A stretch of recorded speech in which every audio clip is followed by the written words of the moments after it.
Good day, everyone, and welcome to another NPA Expo conference program. Our topic today is how to leverage EV charging infrastructure. And in the program, we'll demonstrate how charging and the parking industry are interlinked and how intelligent parking systems, accurate data, payment systems, and navigation all need to work in harmony in a connected future. We'll also provide a market update on the parking and EV industries post-COVID-19, demonstrate how digital connected services will transform the existing driver experience, and how operators can make parking and charging a seamless experience. And we'll review the latest indoor mapping technology and show how it can provide end-to-end precise navigation to indoor parking spaces and EV chargers without use of GPS. Guiding us through this topic, we have Eugene Tsyrklevich, founder and CEO of Parkopedia. Eugene, you're very welcome to the conference program. Hello, everyone. My name is Eugene Tsyrklevich. I'm the founder and CEO of Parkopedia. Today, I want to talk to you about the EV charging infrastructure, the growth in the EV, the growth in number of EV vehicles sold, and what it means for the parking industry at large. As I said, I'm the founder and CEO of Parkopedia. For those of you who do not know, Parkopedia is a leading connected car services provider that allows drivers to find and pay for parking, EV charging, gas, and tolls all over the world. These are the services that we provide to some of the largest car manufacturers around the world, as you'll see on the next slide today. And we have also developed indoor mapping technology, which will support the vehicles of tomorrow by allowing and navigating drivers inside parking and garages without the GPS signals, as well as in the future enabling automated parking. As I mentioned, Parkopedia works with the automotive mapping and navigation industries all over the world. So we work with most car manufacturers, most mapping providers, both in the United States, Europe, as well as China. As I mentioned, I want to talk to you today about the growth in EV, what it means for the automotive industry, what it means for the charging industry, and of course, most importantly, what it means for us in the parking industry. So I want to start by sharing with you some information about the sales of EV vehicles. So on this slide and on this graph, you will see the growth in number of electrical vehicles sold in the United States. You can see that in 2015, only about 100,000 EV vehicles were sold, which represented about 0.5% of the overall number of vehicles sold in the country. Now that has grown sixfold. So this year we expect there to be about 600,000 vehicles, so 6 times as many as there were 6 years ago, representing about 3.5% of the total vehicles sold. While the percentage of the total vehicles sold is still relatively small, you can see the graph starting to trend up and is going up pretty quickly. So if you were to extrapolate this a few years down the line, we expect upwards of 6 million vehicles sold in 2025, representing upwards of 30 to 50% of total vehicles sold. So this is definitely a trend which is rapidly accelerating. Now, the other thing that's worth mentioning is that in the United States, the number of vehicles sold, both by total number, as well as the percentage that they represent, is actually lags behind some of the other countries. So for example, if you look at Europe and China, the total number of electric vehicles sold is much higher. So while electric vehicles today represent only about 3.5% of vehicles sold, as I said, in some countries like Norway, which is the world leader in the sales of electric vehicles, they today represent 50 to 60% of all cars sold, meaning that 1 in 2 cars sold in Norway today are electrical already. So they're certainly a few years ahead of the rest of the world, but that shows you where things are going. And then, of course, you start thinking about what impact that will have on your business today. In terms of the types of cars that are sold, this is last year's stats when the vehicles were being sold. So we can see that Tesla is certainly doing very well, but also there's a number of other cars, whether it's Chevy Bolt, Nissan Leaf, and others. And most importantly, you might have seen this in the news throughout this year, is that I think every single car manufacturer have announced a number of new EV models, whether it's a Ford F-150 Lightning, which made a lot of noise in the news over the last few months, the up-and-coming Rivian, whose vehicles are now going into production, to the cool-looking EQS from Mercedes-Benz, and like I said, every other car manufacturer have also announced one or more models, with some announcing upwards of half a dozen models over the next 12 to 24 months. Now, in this busy graph, I just want to talk a little bit about the trend. So why are we seeing this massive, rapid increase in number of vehicles sold? What does this mean, and what can we expect? So to start with, the y-axis here on the left, it represents the cost of the batteries. So as you might know, the large number of the total cost of the vehicle today of the electrical vehicle is driven by the battery cost. And therefore, the cost of the battery is directly correlated with how much the total car cost. Because certainly electric vehicles have far fewer parts, far fewer moving parts, but they have a battery, and battery is large, and batteries were expensive, still expensive, but becoming less so every day. So if we go back again, let's say to 2015, so 6 years ago, when there was about 100,000 vehicles sold, at that point, the batteries cost about $1,000 per kilowatt hour. That translated into vehicles which are relatively expensive. Let's say the Teslas of this world, $100,000+ vehicle.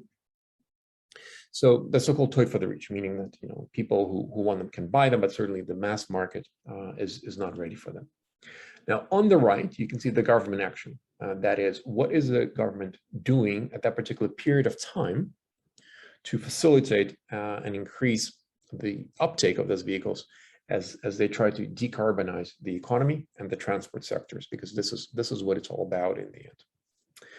Now, you can see that up to by 2017, so from let's say 2010s to 2017, the battery costs have dropped significantly, going from $1,000+ per kilowatt hours to down to $200 per kilowatt hour. So a huge drop, a factor of 5. At that point, for the fleets, for the commercial fleets, let's say the delivery vehicles or other commercial types of fleets, the total cost of ownership of those electrical fleet is now at parity with ICE, with the combustion vehicle. Because certainly the electrical vehicles are more expensive to buy upfront, or used to be more expensive to buy upfront, but they're cheaper to run. There is less maintenance, they're cheaper to charge. Therefore, the total cost of ownership, when you look at the upfront cost plus the maintenance for the fleets, became at parity in 2017. At that time, though, of course, the batteries and therefore the cars are still relatively expensive. And there was, as we saw, about total electrical vehicles represented a total of 1% of all cars sold. Now, again, we are on a trend of dropping battery costs. Why are battery costs dropping? Because first of all, there is new factories being built rapidly all over the world. That's driving scale.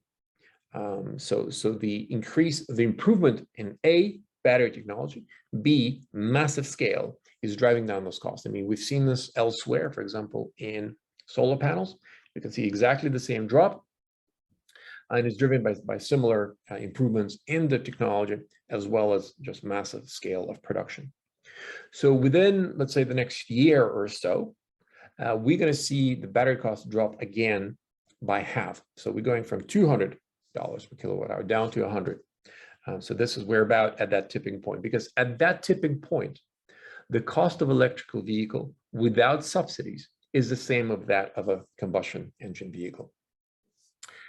So in terms of the government action, as I said, as I mentioned, when the vehicles are expensive and toy for the rich, of course, the government is interested in driving down those costs. So they might be subsidizing the development of those battery factories and so on to drive the cost down. At $200 an hour, when the fleets are starting to buy in, the government is starting to subsidize the vehicles. And this is we're still in that phase, because if you're buying an electric vehicle today, of course, it depends a little bit by the country, but in the United States, you'll get about a $5,000 to $10,000 discount on your electrical vehicle. As battery costs continue to drop and we get to parity, the government at some point will remove those subsidies. It hasn't done so yet, but at some point, those subsidies will disappear, because as the battery costs continue to drop again, and as they're going to half to $50 an hour per kilowatt hour, electrical vehicles driven by battery costs will actually become cheaper than ICE vehicle, potentially significantly so, as that trend continues.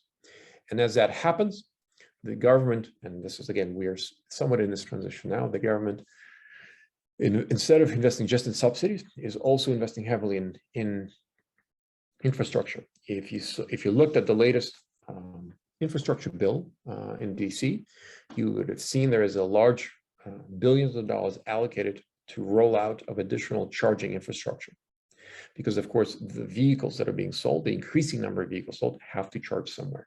So we are right about here in 2022, where the total number of vehicles sold, EV vehicles, is about 5%, but there's a very, very steep curve moving us from 5% to 30 to 50% over the next decade or so. And as I said, some of the countries are already ahead. So for example, Norway is at 50% today, and the charging infrastructure in Norway is excellent. Some of the countries behind, but this is where we are. And of course, as the vehicles, electric vehicle becomes cheaper and cheaper, and therefore no longer subsidized, and the charging infrastructure catches up and improves. At some point, and we're looking at 2030 to 2040, the governments will actually mandate the ban of the sale of combustion engines. A number of countries around the world, such as the United Kingdom, France, states such as California, have come out with certain dates which range from 2030 to 2040, when the only vehicles will be on sale will be the electrical vehicles. So we're not there yet, but this is what you can expect to see over the next decade as this continues to evolve. So I hope that gave you a good understanding of where we are, of where we've come from, where we are today, where we're going, and kind of why there's this transition. Okay. Now, obviously, the automotive industry is one side of this coin. The other side of the coin, of course, is the charging industry. So I want to spend a little bit of time now talking about the charging industry, the trends there, on again, what it means for your parking business. So let's start by looking at the charging market in North America today. So the first thing to note is that there's a number of different companies that manufacture, sell, maintain, and operate these charging stations.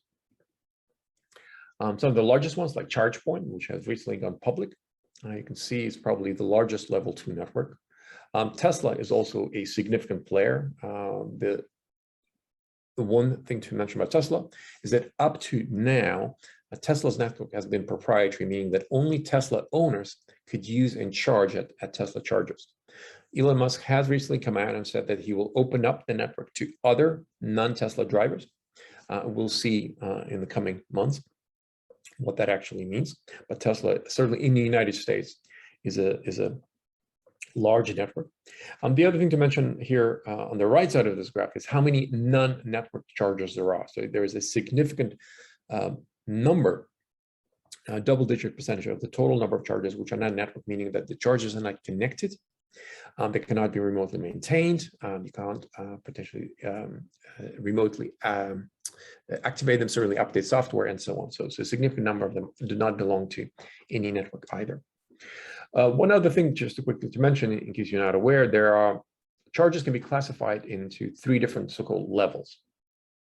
So level 1 charger is essentially just your plug at home. So the 110 volt, where essentially you can plug your vehicle, perhaps through an adapter, into literally your own plug, and it will charge a vehicle. The problem, of course, is that those plugs are not very powerful. So it will take you upwards of 12 hours to charge your car using the plug. So that's level 1. Level 2 is what you would normally see from a commercial provider such as ChargePoint, Blink, and there are many other organizations that sell these chargers. Level 2 will charge a vehicle in let's say 4 to 8 hours, so 2 to 3 times faster than level 1. So if you have that, for example, in your workplace, in your office, you can easily charge your vehicle almost from empty to full during the workday. But it's still, we're talking about a number of hours charge. Whereas a so-called level 3 or a DC fast charge, these chargers can charge your vehicles up in a matter of 20 to 30 minutes on average. And certainly Tesla is probably the largest with a supercharger network. Electrify America has also built up a large number of fast chargers and is continuing to grow its presence throughout the United States. So these are some of the companies that operate these locations. And one other thing to mention, or I should talk about, of course, is where are these chargers? So I think this map is probably 1, maybe even 2 years old now. However, fundamentally, the fundamentals are the same. So the first thing to mention, there's probably now 50 to 60,000 unique locations where you can charge your car across the country. Obviously, some of the locations contain multiple chargers, so therefore you can have 2 to 3 chargers, let's say, per location, if looking at the stats. And you can see that a third of all the chargers in America are in California. Now, obviously, a third of population, of an American population, does not live in California. Therefore, some of the states have significantly fewer chargers per capita. But there is also a significantly higher number of electric vehicles sold in California versus the other states. So this is the current breakdown of charging availability throughout the country, and that, of course, some of the states need to catch up. Some of the states will continue to grow, like California, but this is where the current geographical distribution of those charging networks.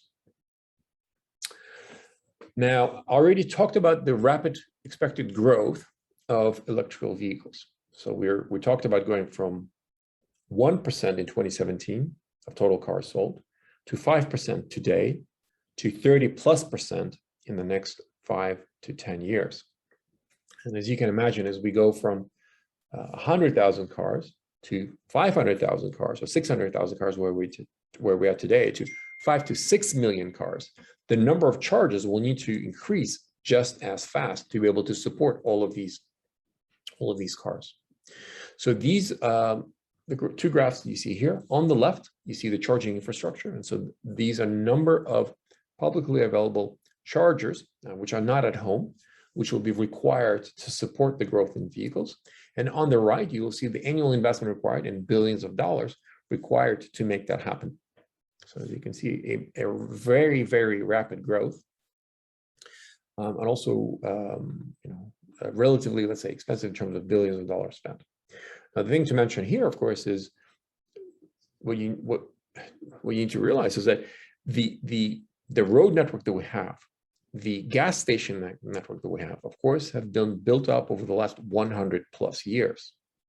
And what we're trying to do, the challenge that we have, is trying to transition the 250 million registered vehicles in the United States with about 100,000+ gas stations which support those 250 million vehicles in essentially a decade to all EV or close to it, right? So it is an enormous undertaking. So something that took 100 years to develop, which is ICE combustion engines and 100,000+ gas stations, transition that into 10 years into electric vehicles. So a massive, massive undertaking. And going back to the graph that we talked about in terms of the government action, as I mentioned, certainly the latest infrastructure bill, which is being discussed, had billions of dollars allocated to the build out of the EV charging infrastructure, which is required to be able to maintain the trend of increasing vehicle sales in this country. So we talked about here the automotive industry, where it was, where it is, and where it's going with the electric vehicles. We talked a little bit about the charging industry, kind of the composition, and also the expected trends in the investment. And what I want to spend the rest of the presentation is talking about the EV drive experience. So what is this? What is it like from the perspective of the driver who's driving an electric car? So today, the EV driver journey, so let's break it down into 4 different parts. So we have step 1, which is finding EV station, authorizing charging, paying for charging, and then the after sales. If you buy an electric car today, One of the very first things you'll need to know, and perhaps you'll even do that before you buy an electric car, is you'll need to know where can you charge your car. If you don't have a charger at home, right, that is a very, very pertinent question. Where am I going to charge my car? So finding a charger or an EV station is an important part of the overall ownership journey of any EV driver. The problem that we have, as we again seen in the previous slides, is that there is a host of, there's quite a number of different companies that operate these chargers around across the country. Most of them do not interoperate, and most of them require their own application to be able to find, to be able to authorize, and to be able to pay for charging. So there is a lot of fragmentation. You might be, of course, familiar with some of this. If I were to translate this into the parking industry, of course, you can be in a city and you can have parking lot 1, where you have to pay with Park Mobile. You have parking lot 2, maybe across the street, and you can use pay by phone there. Maybe there is parking lot 3, where you're paying a passport. So there's definitely that fragmentation in parking, and it is unfortunately not too dissimilar in the EV industry as well. On top of the fragmentation, so for example, if you use a charge point app, you might see charge point locations, but then you might have to use Blink's app to use Blink locations, and same for other networks. On top of these issues, Parkopedia has carried out a number of tests where we've actually went out to cities and looked at what do the apps tell us and what do we actually see if we're to visit that charger physically. And what we've found is unfortunately a large number of discrepancies. Therefore, the data quality that you see in the applications, unfortunately, is not as high as it needs to be able to support the EV driver needs. So the first challenge for any EV driver today, whether it's in the US or anywhere else, is being able to figure out where they can actually charge the car. And that's unfortunately still not a fully solved problem. The second problem, of course, if you can find, or if you do find, and when you find your charger, is to be able, as I already mentioned earlier, is to be able to authorize and to be able to pay for charging. And this is exactly the same as when you arrive at a lot. Let's say you have to pay with, you can only pay digitally. So if it's a Park Mobile, if it's a passport, if it's paid by phone, you have to download the app. If you don't have it, you have to register. You have to register your credit card, your license plate, before you can actually pay for parking. Right now, you only have to do this once, but you do have to do this essentially for multiple different applications. And it's the same experience with charging, creating the same level of frustration in charging as we know in parking today.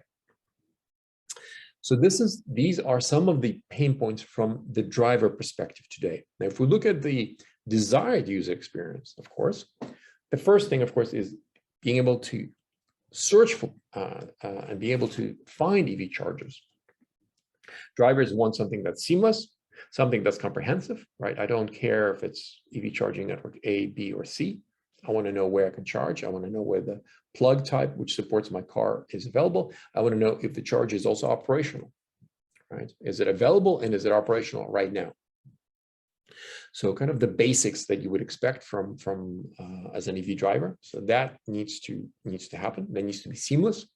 It needs to be available in your navigation system, whether it's in mobile or in a car.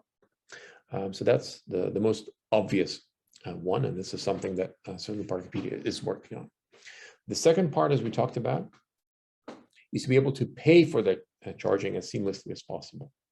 Ideally, you have a single account that you can use to pay for all of your charging, regardless of where you are or who you are charging with.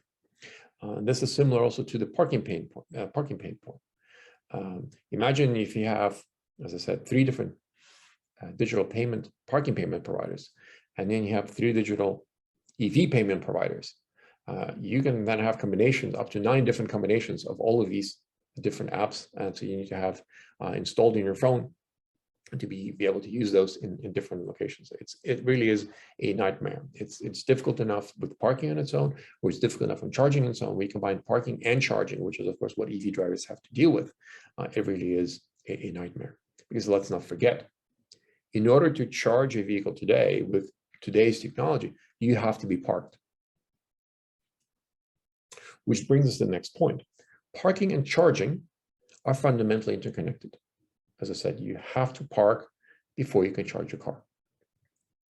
And if we look at the pain points in parking, and we look at the pain points in charging, they're very, very, very similar. You have issues with the data, right? So you need to know, for example, where it is, how much it is, where it's the cheapest. And you want to know this for both parking and charging. That's the static data aspect of it. There's a dynamic data. So is there a space or an EV charge available right now, right? That's a dynamic data aspect of it. You have the payments issue. So can I seamlessly pay for this here and now? And again, the same for parking or charging. And then the last point, which is the intermaps, is can I easily find or navigate to that particular either parking space or charger? So certainly the parking and charging, while the ecosystems are different, on a high level are very, very similar. You have the same problems from the driver perspective. You fundamentally have the same value chain, which is highly fragmented. You have, say parking operators in parking versus CPOs in EV. You have the digital payment providers in parking versus EMSPs in EV, but very, very similar challenges, very similar industry composition there as well. So Parkopedia came from parking. So we started out over a decade ago, focusing on solving this problem, static data, dynamic data payments, and intermaps for the parking industry at large in 89 countries around the world. And as I mentioned, we provide and solve these parking problems for more or less every car manufacturer globally today. What we recognized some time ago is that what we have done in parking can and should be applied to EV charging as well. And that is exactly what we're doing. So what we're working on and what will be released in the near future is the Park and Charge product, a product which solves both your parking and charging problems, because as I talked about, they are very, very similar. If we start on a data front, what you see here on the slide is an image of the parking garage, which is right next to our office. And if you look at it on the map today on many map providers, you will see there are two different icons. There's a parking icon and there's a charging icon, right? So you can go and, for example, find out, well, how much does parking cost? And when is it open? And then you have to go into a separate screen and find out, well, how much does charging cost? And whatever other charging questions you might have. But in reality, of course, as an electrical vehicle driver, what you want to know is both parking and charging. So where can I park and charge? How much does it cost for both parking and charging? Is it available right now? Right? Those are basic questions that any EV driver has. But unfortunately, up to now, the approach that has been taken is you have companies that specialize in parking, you have companies that specialize in charging. But from the EV driver perspective, the two should be one and the same. And that's certainly what we're doing on the data front. Parkopedia is bringing both charging and parking information together so that you don't have to ask the same question twice. Whereas, for example, cheapest parking, where's cheapest charging? Your real question is where, for example, can I find the cheapest parking and charging? That's what you really want to know, or closest, or whatever that might be. This is from the static data perspective. On dynamic data, you have the same question. Where can I park and charge my car right now, right? Because if I can arrive at a parking garage and it has plenty of spaces, but not the available chargers, that also is not good for you. So you really need to have the dynamic data for both parking and charging experience at the same time as well. So Park and Charge will include the data component, which we're bringing and extending from the parking world to include the charging world. On the payment side, as I talked about, there is a definite pain point in both paying for parking and the fragmentation and the digital payment aspect there. Same thing in charging. And when you combine the two, it really becomes unmanageable. So Parkopedia has been providing in-car parking payments for the last 8 years. And we have taken the platform that we built that allows seamless in-car parking payments, and have extended it to other domains, so vehicle-centric domains such as paying for gas, EV charging and tolling.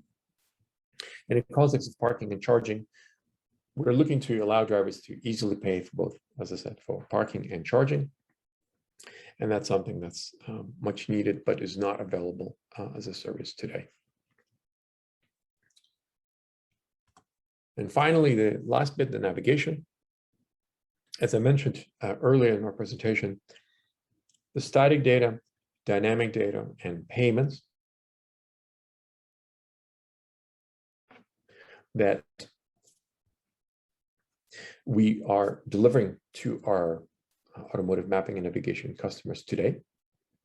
And the indoor navigation, or the indoor maps, is a new product that we've developed in the last few years, which is designed to help drivers and future autonomous vehicles navigate indoors. The fundamental problem is when the vehicle enters a parking garage, by definition, it will lose the GPS signal. Without the GPS signal, the vehicle doesn't know where it is, and the vehicle doesn't know where it needs to go. For example, are the chargers or are the spaces for autonomous vehicles on the third floor, at the top floor, at the bottom, right? So you need to know where to go. So we've developed the indoor maps to address both of these questions, to figure out, so you can use the maps to figure out where you are indoors without GPS signal. And of course, the maps will tell you how to get to wherever you need to get to, for example, an EV charger. So these maps are very precise, down to 1 inch. And they capture every single physical object in the garage. So whether it's a wall, whether it's a charger, whether it's a parking space, whether it's a driving area. So they tell the vehicle everything they need to know. So we're starting right now with integrated navigation, meaning that the maps will be used to navigate the driver. So as the driver enters the parking garage, the navigation system changes from the navigation mode of the city, so in the city road network, to the navigation inside the garage. And that can then, for example, navigate you to an available parking space or to a parking space that has EV charger. And in the future, the same maps will then be used by autonomous cars to park it autonomously, meaning that the vehicle drops you off in front of a shopping center, in front of your office, in front of where you're going, and then parks itself. And again, these maps can be used to facilitate that autonomous parking. So to bring all of that together, I just want to share a brief clip. When it comes to choosing an electric vehicle, drivers want to know they can stay on the move wherever they're going. But right now, charging their vehicle is not always as straightforward as it should be. From finding the accurate location of an available and functional charger to inconsistencies between payment methods and maximum stay times, it can be frustrating to do something which should be so simple. At Parkopedia, we want to transform the combined parking and charging experience for electric vehicle owners.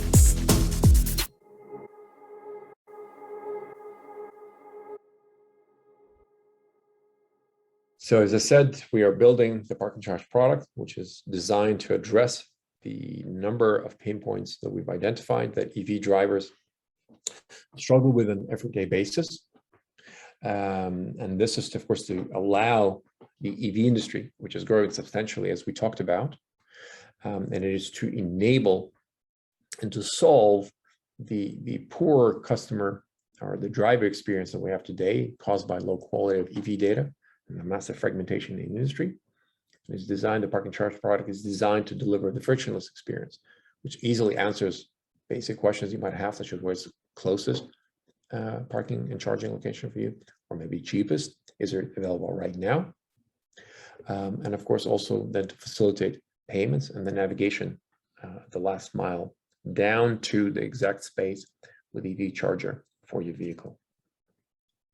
So we're excited about this journey and looking forward to working both with the parking industry as well as the EV charging industries in bringing this solution to market, because it is one of the components that will be required on top of the, as we talked about, the battery cost reduction in terms of the charging infrastructure rollout, but it's also the ability then to put this information and these capabilities in drivers' hands that will facilitate this transition to electrical future. With that, I thank you for the time, and I'll take any questions. So Eugene, thank you for your presentation. That was a lot of information given out there. So a lot of really good, valuable insight into parking.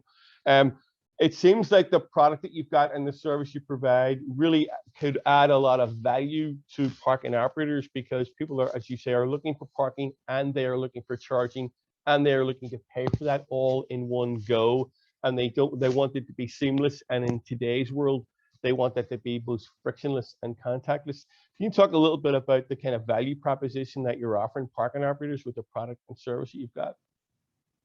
Sure. So certainly we approached this product by looking at the entire value chain, but starting from drivers, right? So what does the driver need?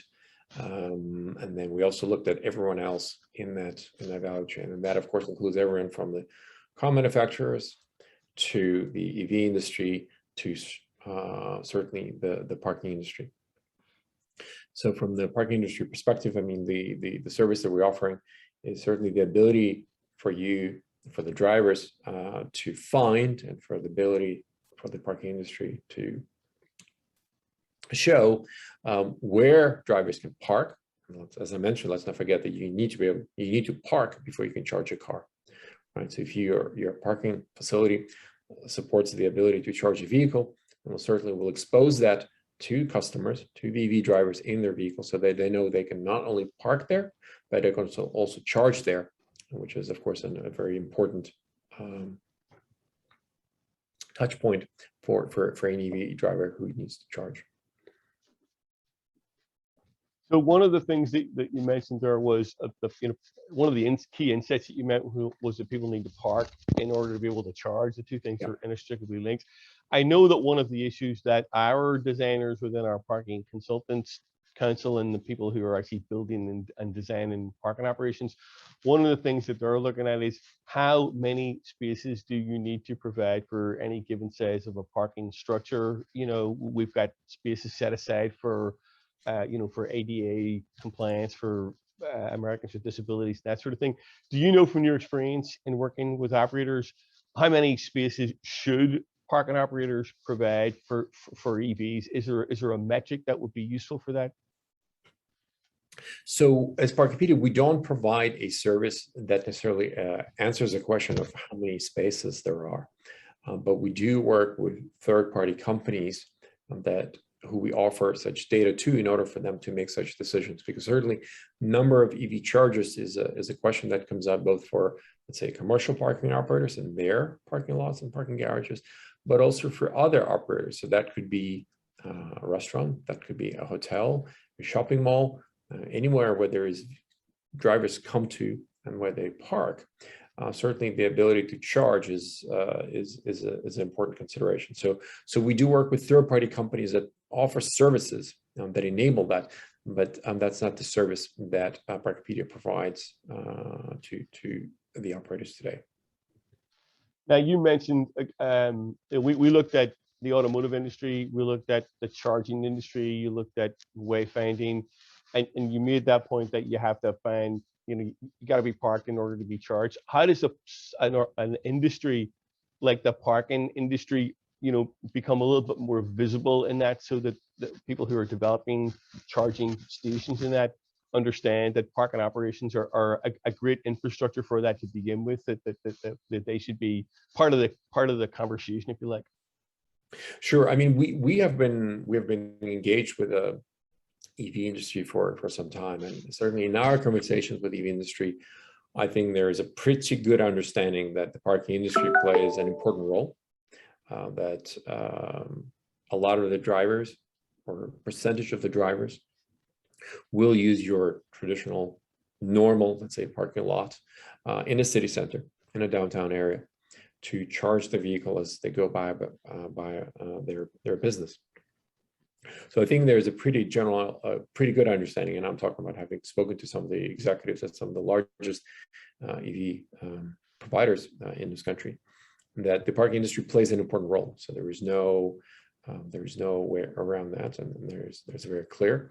And I'm sure the parking operators in this room, both virtual and physical,